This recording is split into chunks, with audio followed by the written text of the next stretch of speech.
what is I-485 and what documents are needed and when should be filed? And can you tell us?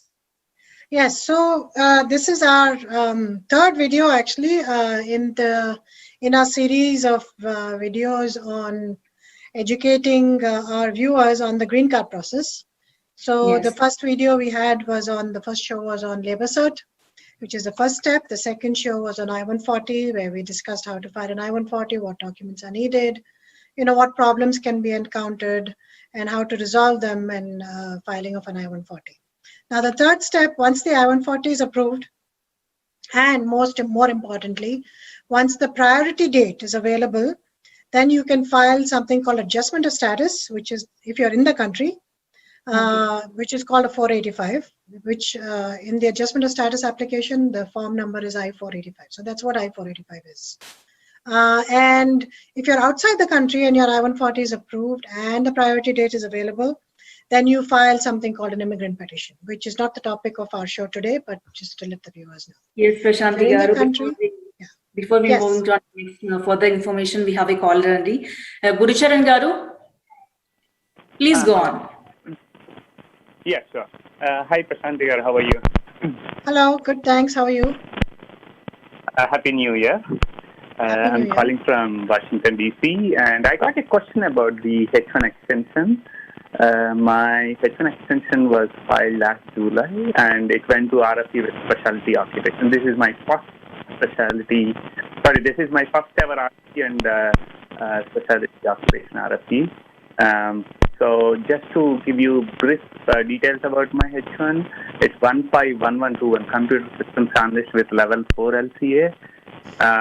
So my RFP is responded with different people got recruited in the company.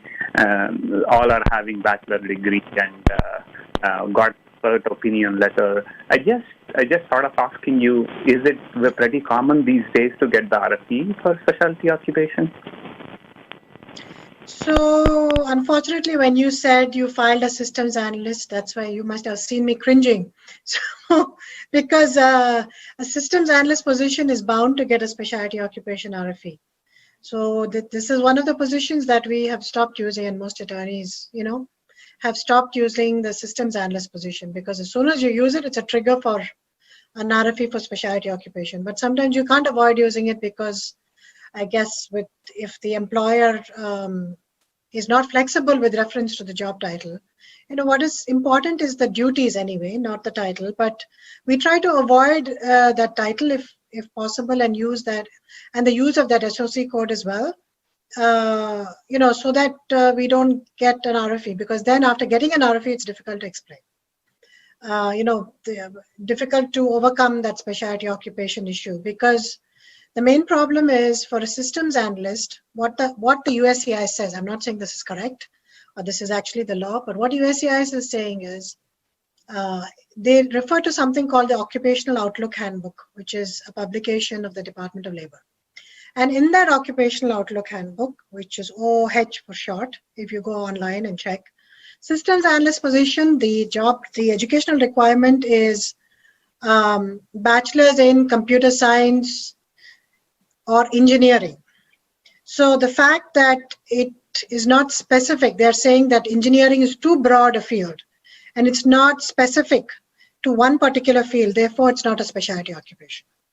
So they're saying it's not a specific specialty, and there's a whole law around this and arguments and counter arguments about what is specific specialty and what is not, and whether USCIS can use this to deny cases. But right now they are, and they've been doing it for a while. So in a systems analyst position especially, they can easily say that, because the OH is clearly showing that it's, for example, if you use software engineer, it'll say bachelor's in computer science. It doesn't say anything else. It says bachelor's in computer science or related, but this says bachelor's in computer science or engineering, and then it lists several other fields. So unfortunately, the position used itself is problematic, but sometimes you can't help the position used.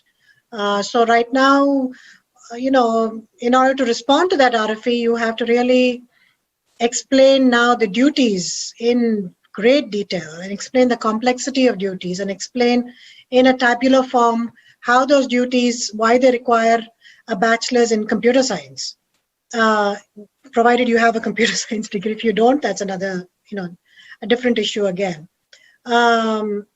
Or at least the equivalent of a computer science degree is what you need to have.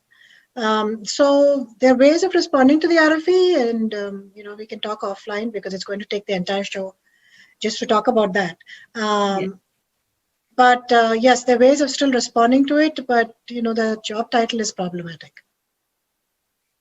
Yes, Prashanthi garu, we have another caller, Shivakumar from Atlanta. Shivakumar, please go on. Hello. Hi, Andy. Hi, Prashanthi garu. ఏం లేదండి, నాకు ఒక చిన్న question. As a student నేను student visa ఉండింది నాకు last year వరకు. Present మనకు ట్రావెల్ బ్యాన్ చేశారు. Present it is extended to March 2021. నాకు అపాయింట్మెంట్ అయితే దొరికిందండి, వీసా అపాయింట్మెంట్ స్లాట్ అయితే దొరికింది. సో ఇప్పుడు నేను ఒకవేళ ఇండియాకి వచ్చినట్లయితే నాకు స్టాంప్ అప్రూవ్ అయితే can I return back to US after my getting stamp and right. So the travel ban is not it is for certain categories, and it's for H, L, J. So certain categories the travel ban applies. It doesn't apply to all non-immigrants. So if you say you're on an F1 and you are going to apply for an F1 visa. Actually, I am an F1, but I got my approval on H1 for last what? year. Approval for what? H1. For H1. Because you didn't tell us that stamp, part. Yeah. Okay, you forgot to tell us that part. So if you are on a H1, you got an approval, you need to go for a visa, you might be out of luck until just wait and see, because Biden administration, by the way, to that Washington caller, you must know what is happening in Washington right now. Capitol Hill is being taken over by protesters, but they were supposed to certify the elections today, and it'll happen sooner or later. So once the Biden administration takes over, we have to wait and see what they do about these travel bans, and they might it's an executive order, so they can easily revoke it. It's very easy to revoke it. It's not a regulation where it's going to need a process to revoke. So wait and see for the new administration to come in and see if they remove it, and don't travel right now. But if you have to travel before we get any further clarity on whether the travel ban will be revoked by the new administration or not, then there are exceptions to that travel ban. You need to go through those exceptions and see if you fit into any of those, and then apply for a visa accordingly. Right. Thanks for calling. And we have another caller, Prashanthi garu, Sanjay from Houston. Sanjay, please go on. Hi, Prashanthi. How are you? Hi. Hi. So I have an approved I-140 from with a priority date of 2015. One of my attorneys told me that there is something like if the priority date becomes current, then the H1B can only be extended for 1 year. So what is that rule exactly? Can you please explain? So that's not, you're getting confused between 2 or 3 different laws, and 3 different laws are in place here.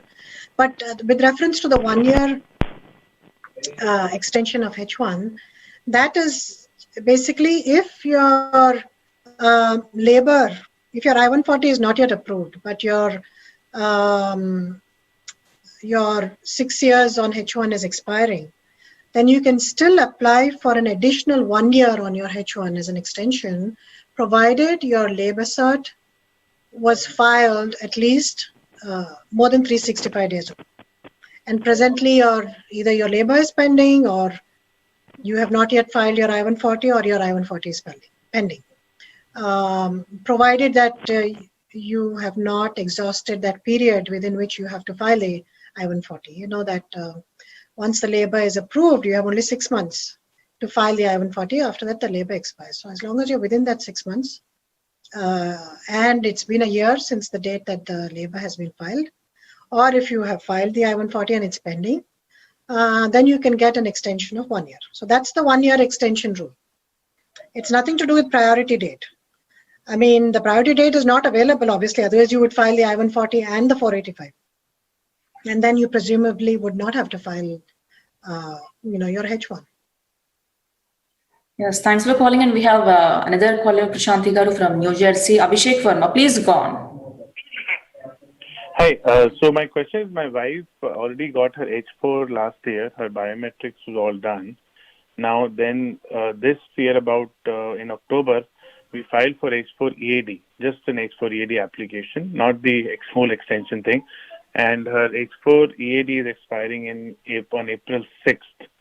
And we're just worried because it's taking a long time. We haven't received anything from the Vermont Center. So any idea on how much time it'll take and what should we do in case it gets delayed because she just got a job? Yeah, thousands of people literally are in the same dilemma that you're in with reference to the H4 EADs. And the processing time right now is horrendous.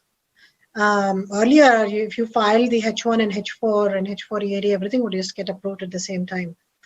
Then they introduced a biometrics requirement, which already delayed the process. And now, in addition to that, because of COVID, and they're not able to recapture biometrics, and sometimes they're not reusing the biometrics like they should if there's already existing biometrics.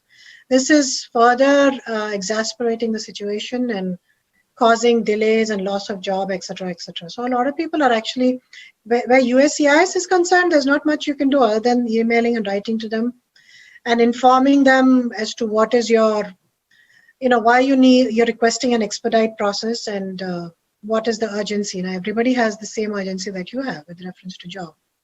One way is, of course, you can do that because there's no harm in doing it. You can approach your local congressman again because there's no harm in doing it. But what success you will have is to be seen.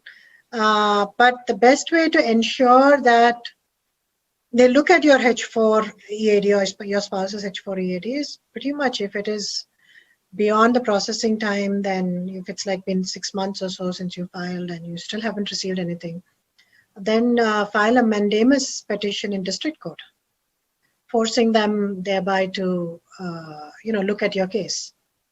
That's the only thing that can be done. The other thing you can do, which may have a limited success, is Ombudsman's office. You can contact them as well. But all these other agencies may or may not be able to help. The only way you can, for sure, at least get some response is through a mandamus claim. Yes, thanks for calling. And